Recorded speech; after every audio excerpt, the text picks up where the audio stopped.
2025లో మహాప్రళయం రానుందా? ప్రపంచం అంతం కానుందా? అంటే ఇటీవల కాలంలో ప్రపంచంలో జరిగిన కొన్ని ముఖ్యమైన సంఘటనలను చూస్తే ప్రపంచం అంతం తప్పదనే అంచనాలు నిజం కావచ్చనే నమ్మకాలు బలపడుతున్నాయి. సముద్రగర్భంలో ఉండాల్సిన చేపలు బయటకు వచ్చి చనిపోవటం మహాప్రళయానికి సూచన?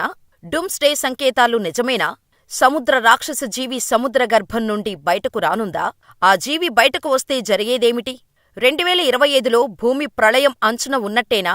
గత కొన్ని రోజులుగా వరుసగా సముద్రం నుంచి బయటకు వస్తున్న జీవుల రాకకు ప్రళయానికి సంబంధమేమిటి?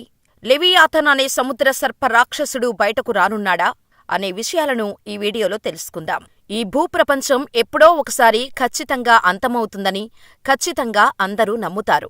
ప్రముఖ జ్యోతిష్యుల ప్రిడిక్షన్, కొన్ని సైన్స్ థియరీలు, పురాణాలు, ఇతిహాసాలు చూస్తే ఇది నిజమేనేమో అనిపిస్తుంది. ఇలాగే ఇటీవల కాలంలో ప్రపంచంలో జరుగుతున్న కొన్ని ముఖ్యమైన సంఘటనలు చూస్తే ప్రపంచం అంతం తప్పదనే అంచనాలు నిజం కావచ్చనే నమ్మకాలు అందరిలో బలపడుతున్నాయి. దీనికి తోడు ప్రళయానికి సంకేతంగా భావించే డూమ్స్డే అనే చేప వివిధ దేశాల్లో సముద్ర ఒడ్డుకు, సముద్ర ఉపరితలంపైకి రావడమే.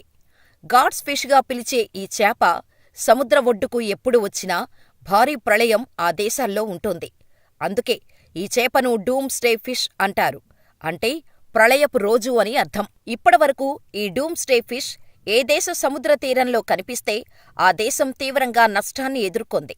ఈ చేపలు కనిపించిన ప్రతిసారీ సునామీలు, భూకంపాలు విధ్వంసం సృష్టించాయి. జపాన్లో 2011 సునామీకి కొన్ని నెలల ముందు 20 డూమ్స్డే చేపలు ఒడ్డుకు కొట్టుకొచ్చాయి. అంతే, 2011 మార్చిలో సముద్రగర్భంలో 9.0 తీవ్రతతో కూడిన భూకంపం రావటంతో భీకర సునామీ జపాన్ను ముంచెత్తింది. ఈ ఘటనలో ఏకంగా 15,000 మందికి పైగా జనాలు చనిపోయారు. గత ఏడాది కాలిఫోర్నియాలో ఈ చేప కనిపించింది. 7.0 తీవ్రతతో కూడిన భూకంపం ఆ ప్రాంతాన్ని అల్లకల్లోలం చేసింది. వేలాది మంది ప్రాణాలను తీసింది. దీనికి తోడు జపాన్ పురాణాల ప్రకారం ఈ చేపను messenger of the sea God అని కూడా అంటారు.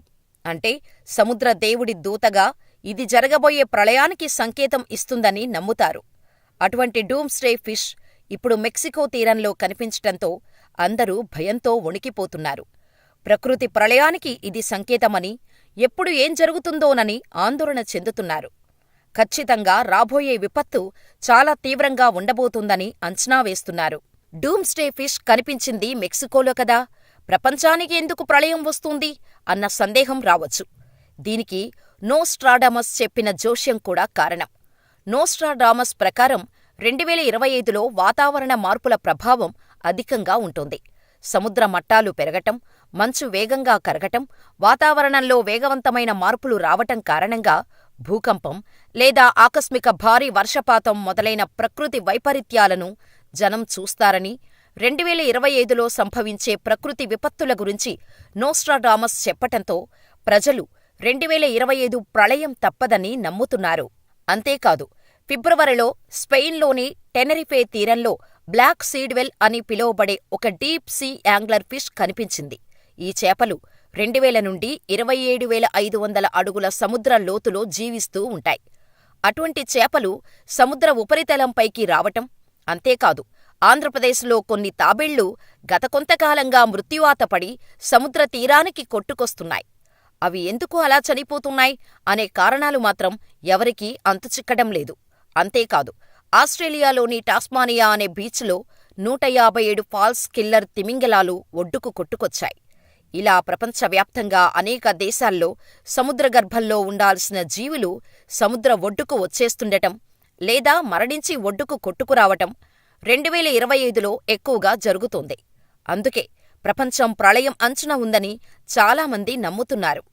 అంతేకాదు, 2024లో అంటార్కిటికా మహాసముద్రంలో నీటిమట్టం పెరగటంతో సైంటిస్టులు నీటిమట్టం ఎందుకు పెరిగింది అని పరిశోధనలు చేస్తున్న క్రమంలో వారికి భయంకరమైన జీవి ఆకారం కనిపించింది. ఈ జీవి మహాసముద్రంలో శతాబ్దాల క్రితం నుంచి నిద్రపోయిన లెవియాథన్ అనే సముద్ర సర్ప రాక్షసిగా చెబుతున్నారు. ఈ జీవి ప్రళయానికి సూచిక అని ఖచ్చితంగా వస్తుందని నమ్ముతున్నారు. ఈ జీవి గురించి బైబిల్లో కూడా ఉంది.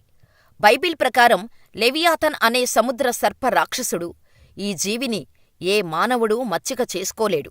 ఈ జీవి బెర్ముడా ట్రయాంగిల్ నీటి అడుగున ఉంటున్నట్టు గుర్తించారు.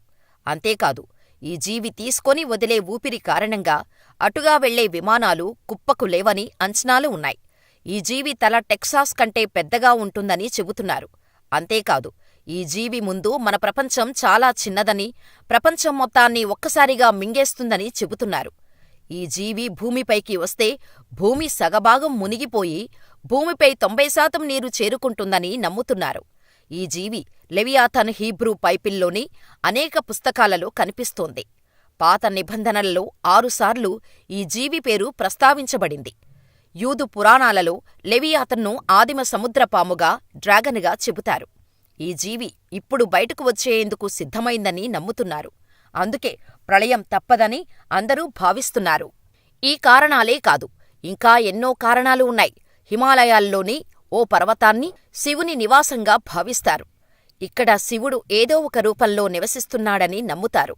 ఆ పర్వతంపై పేరుకునే మంచు ఓం రూపంలో ఎప్పుడు కనిపిస్తుంది? అయితే ఇన్నేళ్లలో మొదటిసారి ఓం పర్వతం నుంచి మంచు పూర్తిగా కనుమరుగైంది. దానిపై ఓం గుర్తు లేదు. ఇది గ్లోబల్ వార్మింగ్, వాతావరణ మార్పులకు సూచిక అని నిపుణులు చెబుతున్నప్పటికీ ఆధ్యాత్మికంగా కూడా ఇది రాబోయే వినాశనానికి సంకేతమని పండితులు భావిస్తున్నారు. అంతేకాదు, ప్రతి సంవత్సరం పూరీలో జగన్నాథ రథయాత్ర జరుగుతోంది. వేడుకల్లో భాగంగా జగన్నాథుడు, బలభద్రుడు, సుభద్రాదేవి విగ్రహాలను ఊరేగింపుగా తీసుకెళ్తారు. జగన్నాథుడు తన తోబుట్టువులతో కలిసి పూరీలోని తమ ఇంటి నుంచి గుండిచాలోని మేనత్త దేవాలయానికి వెళ్లడమే ఈ రథయాత్ర ఉద్దేశం. ఈ రథయాత్రకు ప్రపంచం నలుమూలల నుంచి లక్షలాది మంది భక్తులు తరలివస్తారు. ప్రతి సంవత్సరం పూరీలో జగన్నాథ రథయాత్ర జరుగుతుంది. ఈ రథం స్పర్శ కూడా ప్రజలను పాపాలు, తప్పుల నుంచి రక్షిస్తుందని నమ్ముతారు. అయితే 2024 రథయాత్రలో జరిగిన ఒక సంఘటన కలకలం సృష్టించింది. బలభద్ర భగవానుడి విగ్రహం రథం నుంచి జారి పడిపోయింది. ఇది రాబోయే వినాశనానికి సంకేతమని హిందువులు భావిస్తున్నారు. మరో సంఘటన కూడా ఉంది. నేపాల్లో బాలికలకు చిన్నతనంలోనే దేవత హోదా ఇచ్చి పూజిస్తారు. యుక్త వయసు వచ్చే వరకు వారిని ఆరాధిస్తారు.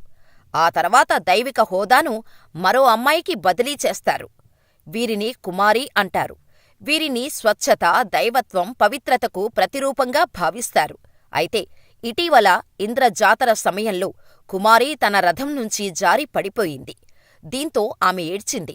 ఇలా దేవత హోదాలో ఉన్న అమ్మాయి ఏడవటం అరిష్టానికి సంకేతంగా భావిస్తారు. ఇలా దేవత ఏడవటం పెద్ద విపత్తును సూచిస్తోందని చెబుతున్నారు. ఇలా ప్రపంచ దేశాల్లో అనేక చోట్ల ప్రకృతి వైపరీత్యాలు జరుగుతూనే ఉన్నాయి. దీనికి తోడు మార్చి 29న షష్ఠగ్రహ కూటమి ఏర్పడుతుందని, ఈ కూటమి ప్రభావంతో ప్రపంచవ్యాప్తంగా మరింత ప్రకృతి వైపరీత్యాలు జరిగే అవకాశం ఉందని, అనేక విపత్తులను మానవుడు చూడవలసి వస్తుందని, ప్రపంచం ప్రళయానికి గురైనా ఆశ్చర్యపోవాల్సిన అవసరం లేదని కొందరు పండితులు చెబుతుంటే, దారుణమైన పరిస్థితులు ఉండవచ్చు కాని ప్రళయం వచ్చి యుగాంతమయ్యే ఛాన్స్ లేదని, కలియుగం ఇంకా చాలా సంవత్సరాలు ఉందని చెబుతున్నారు. మరి మీరేమనుకుంటున్నారు? 2025లో ప్రళయం వస్తుందని అనుకుంటున్నారా?